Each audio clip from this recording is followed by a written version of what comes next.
The aim is of slum free Mumbai and aim is of livable Mumbai. देखिए मुंबई में आज 50 लाख लोग 5 million people they live in slums. अब वो अगर प्रॉपर फॉर्मल ड्वेलिंग में चले गए तो नेचुरली बहुत बदलाव मुंबई में आएगा और धारावी उसमें से एक बड़ा कॉम्पोनेंट है, बड़ा चंक है। स्लम फ्री मुंबई का मिशन वही है, लाइफ विद डिग्निटी। तो वो बहुत ही अच्छी तरीके से मतलब उसमें हो जाए, इस तरह की योजनाएं सरकार बना रही है। तो धारावी अगर बदल जाती है और धारावी का पूरा एरिया एक अलग तरीके से रीडेवलप होता है, वहाँ ग्रीन बेल्ट तैयार होता है, वहाँ आज की जो वहाँ की लिविंग कंडीशंस है उसमें बहुत ही ज़्यादा पॉजिटिव बदलाव आता है, तो उससे तो मुंबई बदलेगी। मुंबई की बारिश का मज़ा लोग लेते हैं, हाँ। लेकिन कमिश्नर को मज़ा लेने का कोई मौका नहीं है, उसको काम करना पड़ता है। कमिश्नर जो है वो चाय पकौड़ा नहीं खा पाएगा। हाँ। बट ये इशू सिर्फ सिस्टम ना होने के नहीं है, ये मुंबई के कुछ स्ट्रक्चरल इश्यूज हैं और इसको डील करने के लिए हम क्या क्या करते हैं, हम अलग अलग चीज़ें करते हैं। हम नालाज क्लीन करते हैं, उनकी कैपेसिटी बढ़ाते हैं, मानसून का पानी वहाँ से निकल जाए। पंपिंग स्टेशंस हमारे बहुत एक्टिव बना दिए हैं, तो पंपिंग स्टेशन से पानी निकल जाता है। It's a shared responsibility of citizens and municipal body. तो उसमें अगर जितने ज़्यादा सिटीजन्स का हमें सहयोग मिलेगा तो we can achieve the goal of cleaner Mumbai as early as possible. We need not wait till the Mumbai is completely redeveloped. South Mumbai का सोबो या फिर सबर्ब्स की अंधाधुंध रफ्तार, आपका फेवरेट क्या है? अभी तो सोबो ही है, क्योंकि मैं ज़्यादातर गवर्नमेंट क्वार्टर्स में रहने के कारण मैं सोबो में ही रही हूँ। बट कभी कभी वो वहाँ की रफ्तार भी अच्छी लगती है। नमस्कार, हाजिर हूँ मैं Rumana Isar Khan. India 2047 conclave ABP network का ये खास राष्ट्रहित में किया गया प्रयास और इसी के ऑफ द बीट में आपको बहुत स्वागत है। हमारे साथ इस वक्त बीएमसी की कमिश्नर अश्विनी भिड़े जी मौजूद हैं। अश्विनी जी, बहुत स्वागत है आपका। तो 140 साल का बीएमसी का इतिहास और पहली महिला कमिश्नर, ये न्यूज़ जब आपको मिली, प्राइड ज़्यादा महसूस हुआ या प्रेशर? दोनों भी। प्राइड इसलिए कि 160 साल में पहली बार महिला कमिश्नर हो गई। प्रेशर इसलिए कि मुंबई में मैं इतने सालों से काम कर ही रही हूँ और मुंबई की चुनौतियाँ मुझे पता है। तो अब उन चुनौतियों को आप एक म्यूनिसिपल कमिश्नर की हैसियत से उनको डील करना है और वो काफ़ी कॉम्प्लेक्स है। सबसे बड़ी चुनौती क्या है जो आपको जब ये जिम्मेदारी मिली तो आपको लगा अब बन गई हूँ, बस अब इस बार ये वाला मामला हल करके जाऊंगी? एक तो मेरा पोस्टिंग हुआ तब 1 अप्रैल और उसके बाद अभी मानसून आने वाला है और मुंबई की चुनौतियां मानसून में बढ़ती है। तो बीएमसी कमिश्नर को क्या मानसून डराता है? मुंबई की बारिश डराती है? डराता नहीं है, लेकिन उसको ज़्यादा सीरियस बना देता है। अदरवाइज मुंबई की बारिश का मजा लोग लेते हैं, हाँ। लेकिन कमिश्नर को मजा लेने का कोई मौका नहीं है, उसको काम करना पड़ता है। कमिश्नर जो है वो चाय पकौड़ा नहीं खा पाएगा। हाँ, कमिश्नर को काम ही करना है। मतलब ऐसा लेकिन होता क्यों है? हम न्यूज़ में हैं, हम हर साल हर मानसून में यही पढ़ते हैं कि साहब बारिश आई, मानसून आया, मुंबई डूबी। ये दिक्कत इंफ्रास्ट्रक्चर की वजह से है, मुंबई में पॉपुलेशन बहुत ज़्यादा बढ़ गई है, इस वजह से है। आपने कैसे इसको नील डाउन किया? नहीं, मुझे लगता है इसको प्रॉब्लम एक तो ज़्यादा परसेप्शन से बनाया गया है। पहली बात, लोगों को ज़्यादा उसमें, हर कोई भी शहर में अगर उनकी कैपेसिटी से ज़्यादा बारिश होती है, दिल्ली भी हो, कोई भी शहर हो, तो उसमें आप न्यूयॉर्क शहर में भी आपने देखा कि पानी भरा हुआ है। तो हर एक शहर का पानी उसको कैरी करने की कैपेसिटी होती है। एक solid waste drainage storm water drainage system है शहर की, उसकी एक कैपेसिटी होती है। लेकिन उस कैपेसिटी से ज़्यादा बारिश होती है और मुंबई जैसा शहर जिसको तीनों साइड से ओशन है और उसमें हाई टाइड का और लो टाइड का भी एक कंटिन्यूस मूवमेंट चलता रहता है, बाहर ही नहीं निकल पाता, तो पानी बाहर निकल ही नहीं पाता। हाँ। मुंबई शहर में लैंड मास बहुत कम है, बारिश बहुत ज़्यादा है और उससे कुछ एरियाज लो लाइंग है, तो उसमें एक्सट्रीम वेदर इवेंट्स बढ़ रहे हैं। तो there are certain moments in the city, certain hours, जिसमें बारिश ज़्यादा होने के कारण और हाई टाइड होने के कारण कुछ एरियाज में पानी जमा होता है। उससे आपको ऐसा लगता है कि ये जो समस्या है, जैसे आप बता रही हैं, और जो मुंबई के लोग हैं वो भी इसको जानते हैं, इस बात को समझते हैं, इसी वजह से उनकी ज़िंदगी पे इतना असर नहीं पड़ता है, वो उसी में अपनी जो भी रोज़मर्रा का काम करना है उसके हिसाब से अपनी दिनचर्या को ढाल लेते हैं। लेकिन आपको लगता है कि पॉलिटिक्स की वजह से परसेप्शन, क्योंकि आपने कहा ये परसेप्शन, ये हवा बना दिया गया? इसमें सिर्फ पॉलिटिक्स ही ऐसा नहीं है। हाँ। वो बाहर से कोई उसको देखता है और अगर वही न्यूज़ बार बार वो देख रहा है। एक ही हमारे पूरे मुंबई में सिर्फ एक अंधेरी सबवे ऐसी जगह है कि जहाँ पे आज वो एक छोटा सा सबवे है जो प्रॉबेबली बहुत रेगुलर ट्रैफिक के लिए भी नहीं है, वो रेलवे ट्रैक के नीचे से जाता है। उससे पूरे मुंबई के शहर के बहुत ही कुछ ही थोड़ा परसेंटेज है जहाँ से ट्रैफिक जाता है। लेकिन अगर उसी को अगर आप नेशनल न्यूज़ का एक आइटम बना दिया जाए और उसको दिन भर 10 बार दिखाएंगे कि यहाँ ये मुंबई डूब रही है, तो शायद उससे वो परसेप्शन बन जाता है। नहीं, लेकिन ये भी है ना कि कितनी बार ऐसा होता है, हम तस्वीरें दिखा रहे होते हैं, अंधेरी सबवे की आपने बात की, और ऐसी वो मिलन सबवे, वहाँ की बात आप करो, मिलन सब पे तो खत्म हो गया प्रॉब्लम, अभी वो रही नहीं है न्यूज़, क्योंकि वहाँ ऊपर से बन गया, उन्होंने बना दिया। यहाँ पे लेकिन वहाँ पे क्या है, वो पंप ही नहीं चलते हैं ना, ये दिक्कत आ जाती है, पंप बंद पड़ जाते हैं। पंप चलते हैं या बंद पड़ते हैं कभी कभी, that's a problem, but that is see these are the operational issues, उसको सॉर्ट आउट किया जाता है। बट उससे सबसे बड़ी बात है कि जब उसमें पानी भरना ही है, क्योंकि वो लोलाई ही है और वो नाला ही है, नाले को ही एक उसको बेसिकली ये सबे बना दिया है, तो होता ऐसा है कि तब हम लोग क्या करते हैं, इस एक लेवल तक पानी चला जाता है तो उसको बंद कर देते हैं। ये एक ट्रैफिक पुलिस और बीएमसी का एक बैरिकेड्स देखते हैं, कंसिडर्ड डिसीजन होता है। नहीं, पॉइंट मेरा ये है कि परसेप्शन इस तरह से बनता है, but that doesn't make me deny that there are no issues होते हैं, बट ये इश्यूज सिर्फ सिस्टम ना होने के नहीं है, ये मुंबई के कुछ स्ट्रक्चरल इश्यूज हैं। और इसको डील करने के लिए हम क्या क्या करते हैं, हम अलग अलग चीज़ें करते हैं। हम नालाज क्लीन करते हैं, उनकी कैपेसिटी बढ़ाते हैं, मानसून का पानी वहाँ से निकल जाए। पंपिंग स्टेशंस हमारे बहुत एक्टिव बना दिए हैं, तो पंपिंग स्टेशन से पानी निकल जाता है। मिनी पंपिंग स्टेशन वो मानसून में ही हम लोग एक्टिवेट करते हैं। तो आपने इस बार कुछ नया किया जब से जिम्मेदारी? जिससे हमने इस बार हम लोगों ने ये नया किया है कि जितने हमारे पंप्स हैं, हाँ जी, जैसे आपने बोला कि पंप है लेकिन चलते नहीं, तो इस बार हमने ये किया है कि जितने हमारे 590 के करीब पंप्स लगाए हुए हैं 590 जो मानसून में, तो उन सब में IoT डिवाइसेस लगाए गए हैं, and these devices are being monitored, all these pumps are being monitored from the central control agency and ward की कंट्रोल रूम से। तो हमें वहाँ बैठ के दिखता है कि कौन सा पंप चालू है, कौन सा पंप बंद है। तो गलती से भी अगर किसी ये इससे पहले नहीं था, कुछ जगह पे IoT डिवाइसेस नहीं थे। पंप पे हम लोग वी मैन द पंप्स, तो वहाँ आदमी होता है और उसके ये रहता है, मतलब उनका मोबाइल नंबर रहता है, उनसे बात होती है। बट इस बार हमने उसको और थोड़ा सा टेक्नोलॉजी का सहारा, उसके लिए एक ऐप बन गया है। ऐप से जो भी लोग वहाँ मैनिंग कर रहे हैं, वेदर दे आर देयर और नॉट, उनका जियो टैगिंग, कंटिन्यूस फोटो भेजना, मतलब वो बंदा वहाँ है कि नहीं। एंड सेकेंडली पंप पे IoT डिवाइसेस होने के कारण हम लोग कंट्रोल रूम से वो मॉनिटर करते हैं। तो ये जो प्रॉब्लम होता है कि पंप बंद हो गया, तो ये अभी हम लोग इम्प्रूव करने की कोशिश कर रहे हैं। तैयारी आपने कर ली है पूरी, है ना? इस बार सबसे पहली चुनौती यही है जिसको पार पाना है। अश्विनी जी ने अपने लिए खुद टारगेट सेट कर रखा है और ये अपने लिए एक माइलस्टोन है जो अचीव करके वो रहेंगी। बस इंतजार कर लीजिए, आने वाला है जुलाई अगस्त का महीना। अच्छा, इसकी बात तो हमने कर ली, इंफ्रास्ट्रक्चर की बात आपने कर ली। एक और बड़ी समस्या है और वो ट्रैफिक की हो जाती है। ट्रैफिक की समस्या का कितना मुंबई को लेकर रोना रोया जाता है, पर वहीं मुंबई में कि साहब 200 मीटर की दूरी पर कॉफ़ी शॉप है और वहाँ से कॉफ़ी ऑर्डर हो रही है।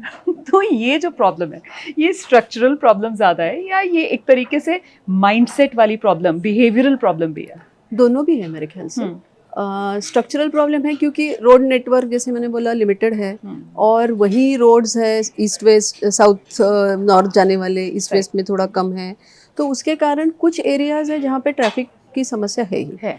लेकिन अगर आप उसी रोड पे ज़्यादा पब्लिक ट्रांसपोर्ट बसेस चलाए या मेट्रो से अगर आप वहाँ जाए तो आपका ही ट्रैवल टाइम कम हो जाता है। देयर आर टू थिंग्स कि मेट्रोज अभी बन रही है, सब जगह पे मेट्रोज पहुँची नहीं है, तो उसी के कारण हो सकता है कि लोग पूरा मेट्रो से ट्रैवल नहीं कर पा रहे। जैसे मेट्रोज अभी अगले 1-2 साल में पूरी एक दूसरे को कनेक्ट हो जाएगी तो ये ट्रैफिक की समस्या कम हो जाएगी।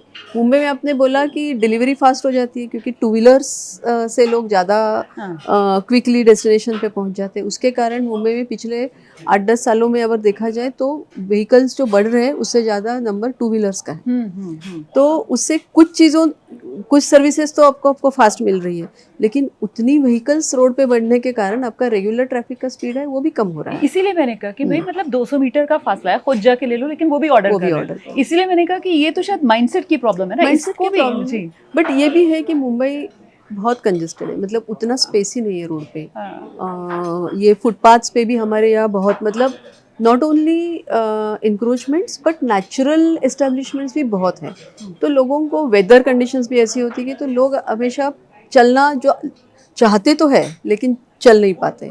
तो that may be the reason also कि मोर पीपल आर ऑर्डरिंग. तो थोड़ा सा माइंडसेट का प्रॉब्लम है, थोड़ा स्ट्रक्चरल प्रॉब्लम है, थोड़ा डिसिप्लिन का प्रॉब्लम है और थोड़ा बिहेवियरल चेंज का भी प्रॉब्लम है. जैसे अगर आप ज़्यादा पब्लिक ट्रांसपोर्ट पे डिपेंड करते हो, कारपूलिंग करते हो, काफ़ी सारी चीज़ें अभी पॉसिबल है, ऑप्शंस है. उन ऑप्शंस को अगर आप लें तो शायद ट्रैफिक की समस्या कम हो जाएगी. मुझे लगता है इस दिशा में भी आपको जोर देना चाहिए. आप अपनी एक अलग से मिसाल यहाँ पर कायम कर सकती हैं. वो पॉजिटिवली नच करके लोगों को ना कुछ बीएमसी इस तरीके के प्रोग्राम्स लेकर आए. इस पर भी ज़रूर विचार कीजिएगा. मेरी तरफ से एक सुझाव है आपको. अच्छा, मुझे ये बताइए आपकी ग्राउंड पर जो एग्जीक्यूशन है, जैसे आपने कहा कि साहब मेट्रोज का काम चल रहा है और बहुत सी ऐसी जगह है जहाँ पर रोड्स को लेकर, कनेक्टिविटी बढ़ाने को लेकर काम चल रहा है. तो इसमें दिक्कत कहाँ पर आती है? फंडिंग के लेवल पर दिक्कत आती है या फिर जो लोगों से सहायता है उसमें कहीं ना कहीं परेशानी आती है? कहाँ पर परेशानी आती है? बॉटलनेक्स क्या आ जाते हैं? आज की तारीख में funding is not a major problem. Okay. Funding हमें अलग अलग तरीके से मिल जाता है. पर devil is in the details. Finally ground पे जब काम होता है, भले वो कंक्रीट रोड बनाना हो, मेट्रो बनाना हो या एक स्टॉर्म वाटर ड्रेन बनाना हो, ग्राउंड पे आपके पास कोई ग्रीनफील्ड प्लेस तो है ही नहीं. जो है वो ऐसी जगह है कि जहाँ पे सारी एक्टिविटी चल रही है. उस एक्टिविटी को रोक के या उस एक्टिविटी को थोड़ा साइड में करके हमें वहाँ पे काम करना पड़ता है. तो हमें पूरा एक स्ट्रेच ऐसा मिलता ही नहीं है कि जिस पे हम आराम से वो स्ट्रेच को पूरा कर पाए.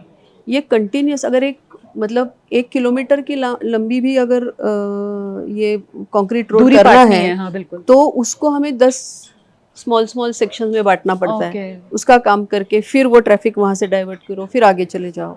तो ग्राउंड पे अगर अपना एक बड़ा बहुत ही ऐसी सिटी है जो बहुत फाइनेंशियली वेरी एक्टिव है, एम्प्लॉयमेंट वाइज वेरी एक्टिव है, कल्चरली सोशली वेरी एक्टिव है, तो ऐसे सिटी का अपना स्पीड कम करके वहाँ पे कोई नया बदलाव लाना, ये एक पूरा बहुत ही चुनौती भरा ये प्रोग्राम है. तो उससे क्या होता है, प्रोजेक्ट करने में ग्राउंड पे बहुत दिक्कतें आती है. डीलेज उसी से होते हैं. हमें नीचे अगर कंक्रीट रोड भी बनाना है तो उसके नीचे जो यूटिलिटीज है उसको शिफ्ट करना, उसको प्रॉपरली ले करना, फिर लोगों को काम करते समय वहाँ रहने वाले लोगों का जो वहाँ से मूवमेंट है उसको ठीक से वो फैसिलिटी देना. फिर वहाँ पे कोई इंक्रोचमेंट है, कोई स्ट्रक्चर है या रोड वाइडनिंग करनी है तो वहाँ लैंड एक्वायर करना, ये सब चीज़ें बहुत कॉम्प्लेक्स हो जाती है. सिटीज़ में चीज़ों की वैल्यू भी बहुत ज़्यादा होती है. तो लोगों को मनाना, उनको अपनी एक्टिविटी बंद करनी है कुछ दिनों के लिए, तो उसके लिए उनको कन्विंस करना. ये मनाने और कन्विंस करने की आपने बात की तो मुझे एकदम से धारावी वाला मामला याद आ गया. धारावी के अंदर हालांकि बीएमसी उसमें डायरेक्ट आप लोग नहीं एग्जीक्यूट कर रहे हैं उसमें, लेकिन असिस्ट करने का काम आप लोगों की तरफ से किया जा रहा है. वहाँ पर भी लोगों की तरफ से काफ़ी एक तरीके से रेजिस्टेंस देखा गया था. अब वो आगे स्ट्रीमलाइन हो रही हैं चीज़ें, और बीएमसी का रोल क्या है उसके अंदर? कैसे असिस्टेंस आप लोग प्रोवाइड कर रहे हैं रीडेवलपमेंट के लिए? वो तो पूरी धारावी रीडेवलपमेंट अथॉरिटी उसको कर रही है. बीएमसी का काम है. बीएमसी के कुछ वहाँ पे लैंड्स थी, कुछ अपने कुछ स्ट्रक्चर्स वो आप लोगों ने लीज पे उनको दे दिया है. उनको हटा दिए, उनके लिए जगह क्रिएट की है. और बाकी कंस्ट्रक्शन के लिए डंप साइट्स वगैरह दिए. लोगों को कन्विंस करना है, वो धारावी रीडेवलपमेंट अथॉरिटी कर रही है. उनके अपने प्लान्स पब्लिश हो रहे हैं और लोगों को धीरे धीरे उन्होंने मना के शिफ्ट करना शुरू भी कर दिया. इसके बाद मुंबई कितनी बदलेगी इस रीडेवलपमेंट के बाद? काफ़ी बदलेगी. मतलब एक सिंपल लाइन में अगर आप बता सकें कि ये एक बड़ा बदलाव दिखेगा. नहीं, अगर आप देखिए मुंबई में आज 50 लाख लोग, 5 million people, they live in slums. अब वो अगर प्रॉपर फॉर्मल ड्वेलिंग में चले गए तो नेचुरली बहुत बदलाव मुंबई में आएगा. और धारावी उसमें से बड़ा कॉम्पोनेंट है, बड़ा चंक है. तो धारावी अगर बदल जाती है और धारावी का पूरा एरिया एक अलग तरीके से रीडेवलप होता है, वहाँ ग्रीन बेल्ट तैयार होता है, वहाँ आज की जो वहाँ की लिविंग कंडीशंस है उसमें बहुत ही ज़्यादा पॉजिटिव बदलाव आता है. तो उससे तो मुंबई बदलेगी. और on the lines of Dharavi there are other slums now जहाँ पे सरकार ने क्लस्टर डेवलपमेंट का एक पॉलिसी की हुई है धारावी का एक्सपीरियंस को लेके. तो बाकी जगह पे भी सारी स्लम्स को इकट्ठा करके, कुछ नॉन स्लम एरिया को इकट्ठा करके एक 20 एकड़ के 50 एकड़ के इस तरह से लैंड पार्सल्स बन गए हैं. और in a way Dharavi will be a trend setter, एक game changer. Yes, it's a trend setter. और उससे बाकी के एरियाज में भी उसी तरीके से अभी बदलाव आ रहे हैं. तो जैसे ही इनफॉर्मल ड्वेलिंग्स में रहने वाले लोग फॉर्मल ड्वेलिंग्स में आते हैं तो उतनी जगह जो ये हॉरिजॉन्टल ड्वेलिंग्स है सारी, तो मुंबई का उस लैंड का पोटेंशियल तो बहुत ज़्यादा है वर्टिकल ड्वेलिंग्स में, लेकिन वो पोटेंशियल आज यूज नहीं हो रहा है। वो लैंड स्कैटर्ड है, वहाँ पे सर्विसेज पहुँच नहीं रही है, वहाँ हमारा सुएज नेटवर्क नहीं है, स्टॉर्म वाटर ड्रेन नेटवर्क नहीं है, कोई स्टैंडर्ड ऑफ लिविंग। जब भी ये लैंड अगर डेवलप होती है तो बीएमसी की सर्विसेज भी वहाँ पहुँच जाएगी, ओपन स्पेसेस क्रिएट होगी, ग्रीन स्पेसेस क्रिएट होगी, इनफॉर्मल हाउसिंग वाले लोग फॉर्मल हाउसिंग में जाएंगे। तो अश्विनी जी, अगर मैं ये कहूँ कि slum free Mumbai, yes, this is the aim, this is the mission, this is the aim, दोहरा दीजिए। So the aim is of slum free Mumbai, and aim is of livable Mumbai. तो मुंबई के लोगों का जो जीवन मान है वो तो ऊंचा करना, पर उसको डिग्निटी का लाइफ देना, ये इसमें बहुत सबसे इम्पोर्टेंट बात है। और ये स्लम फ्री मुंबई का मिशन वही है, लाइफ विद डिग्निटी। तो वो बहुत ही अच्छी तरीके से मतलब उसमें हो जाए, इस तरह की योजनाएं सरकार बना रही है। अच्छा, मुंबई मतलब माया नगरी, देश की आर्थिक राजधानी, हम सब जानते हैं, और मुंबई जो ये वर्ल्ड क्लास सिटी उस लिहाज से compete कर सके, तो एक बड़ा बदलाव जो आप अपने कार्यकाल में, अपने टेन्योर में कर जाना चाहेंगी। ये बदलाव जो है वो तो बदलाव दिखता है, वो बड़े प्रोजेक्ट से दिखता है। जो कोस्टल रोड साउथ जो है उससे हो गया, जो अभी नॉर्थ कोस्टल रोड बन रहा है उससे भी ये बदलाव आएगा, बट इससे ज़्यादा बदलाव आएगा जो हमारी सर्विसेज की क्वालिटी इम्प्रूव होगी। तब हम लोग आज जितना पानी दे रहे हैं उसमें हमने सप्लाई बढ़ा दिया, जो हम डिसैलिनेशन प्लांट कर रहे हैं या गरगाई का डैम बना रहे हैं, जिससे पानी और ज़्यादा अवेलेबल होगा, जिससे कुछ एरियाज़ को, मतलब मुंबई में otherwise water supply is adequate, but there are certain areas जहाँ पे पानी नहीं पहुँचता है, क्योंकि because of the level difference, because of the gradient. तो पानी जब सप्लाई ज़्यादा होगा, और ये अगले 3-4 साल में पॉसिबल है कि ये सारा आएगा। दूसरा मुझे एक चीज़ पे काम करना है, वो क्लीनर मुंबई, क्योंकि आज भी हम 7000 मेट्रिक टन का गार्बेज रोज़ उठाते हैं, रोज़ प्रोसेसिंग के लिए वो जाता है और उस पर प्रोसेस भी होता है, but because 50% people live in slums, और उनके लिए सिर्फ वंस और ट्वाइस अ डे अगर हम गार्बेज उठाते हैं वो वहाँ काम नहीं आता है, क्योंकि उनके पास जगह नहीं होती है। तो वो सारा अपना जितना दिन भर वो कचरा घर में बनता है, घर में रखने के लिए जगह नहीं, वो सारा बाहर फेंकते हैं या नाले में फेंकते हैं, होगा तो फिर वो हेल्थ वाइज भी वो नाले में फेंकते हैं। अगर वो हम किसी तरीके से उसको कंट्रोल कर पाए, स्लम में ये बेसिक सर्विसेज और अच्छी तरीके से, मतलब जब स्लम रीडेवलपमेंट होगा तो ये बदलाव आएगा ही आएगा। बट वो जो ट्रांजिशन फेज है वहाँ पे भी हम ये हमारी क्लीनिंग सर्विसेज, हमारी गार्बेज लिफ्टिंग सर्विसेज और कैसे इम्प्रूव करें, जिसमें लोगों का खुद का योगदान भी कैसा रहे, क्योंकि for certain things people have to contribute.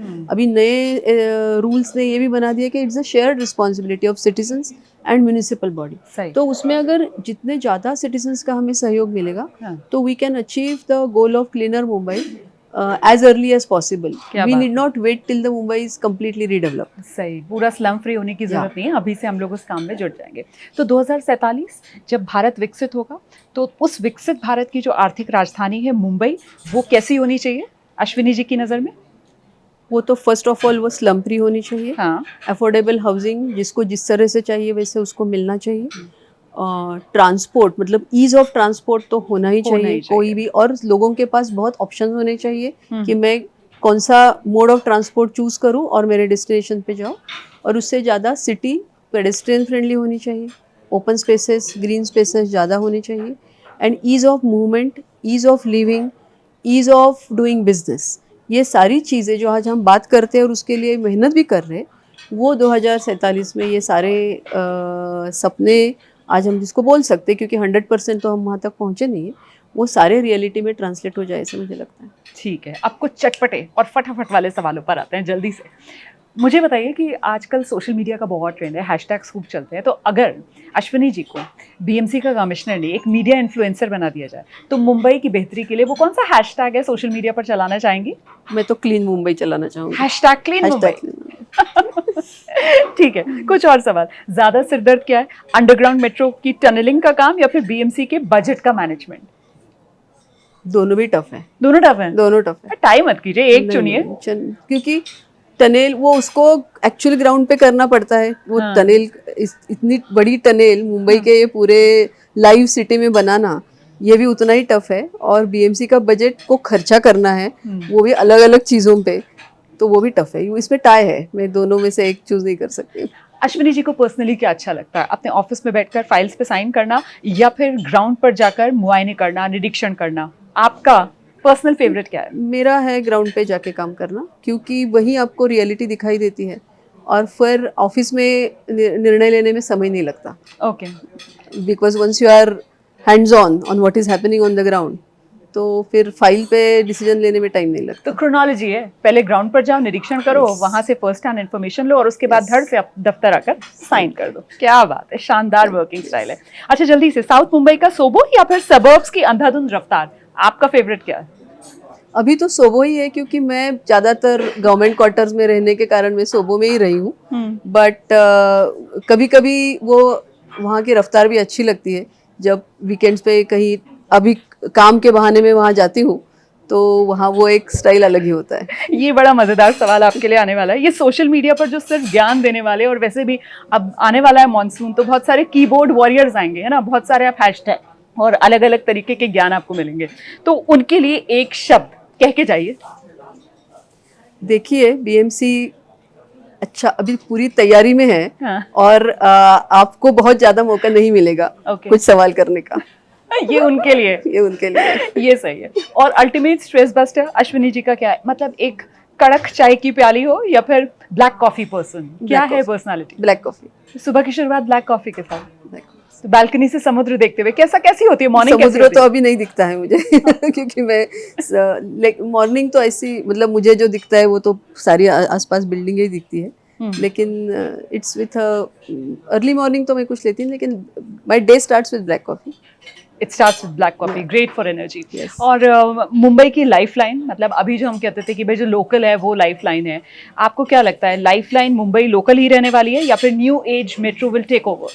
New age metro will take over, because the reason is कि वो ऐसे अलग अलग कोने में गई है सिटी के, जहाँ अभी जो पुरानी लाइफलाइन है, जो अभी की लाइफलाइन है, वो पहुंची नहीं। और ये मेट्रो का नेटवर्क जब पूरा कंप्लीट होगा, पूरा जाल जब बनेगा, तब that will be the new lifeline of Mumbai. तो मुंबई है 2047, और अश्विनी भिड़े जी के विजन के हिसाब से उसके लिए सिर्फ एक शब्द जो क्लोजिंग रिमार्क भी होगा आपका। It's a global city with Indian ईथॉस। Oh wow, क्या बात है। भारतीय आत्मा के साथ एक वैश्विक शहर, जहां आप आइए और भारत का मजा लीजिए। Thank you so much Ashwini ji हमारे साथ जुड़ने के लिए, ऑफ बीट में आने के लिए। Thank you so much.